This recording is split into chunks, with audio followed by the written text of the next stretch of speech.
एक बहुत अच्छा चीज़ याद आ रही है कि एक प्रश्न खड़ा हुआ। कहते हैं सबसे बड़ा कौन, और प्रश्न खड़ा मौन। दो मित्रों में आपस में विवाद हुआ। वो विवाद होने के बाद आपस में कहने लगे कि सबसे बड़ा सबसे पहले कौन है। तो एक मित्र ने कहा सबसे पहले कोई है तो वो है पृथ्वी। तो दूसरे ने कहा अगर पृथ्वी बड़ी है तो पृथ्वी शेषनाग पर क्यों पड़ी है। तो उसने कहा अच्छा। तो उसने कहा शेषनाग बड़ा है। तो दूसरे ने कहा अगर शेषनाग बड़ा है तो महादेव के गले में क्यों पड़ा है। तो उसने कहा बात तो सही है, यानी कि महादेव बड़े हैं। तो पुनः उसने प्रश्न कहा अगर महादेव बड़े हैं तो हिमालय पर क्यों पड़े हैं। प्रश्न पर प्रश्न हो रहे हैं।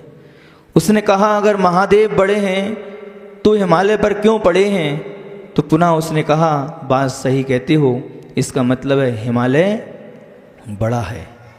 तो उसने कहा अगर हिमालय बड़ा है तो वह हनुमान जी की हाथ पर हथेली पर क्यों पड़ा है। तो उन्होंने कहा फिर सही कहते हो, इसका मतलब है हनुमान जी बड़े हैं। तो उसने कहा अगर हनुमान जी बड़े हैं तो वे रामचंद्र जी के चरणों में क्यों पड़े हैं। तो निर्णय हो चुका है कि कौन बड़े हैं, रामचंद्र जी बड़े हैं। तो पुनः उसने प्रश्न किया जल्दबाजी मत करो, अगर रामचंद्र जी पड़े हैं तो गुरु के चरणों में क्यों पड़े हैं। इसका मतलब है इस दुनिया में अगर कोई बड़ा है तो गुरु बड़ा है। हमारे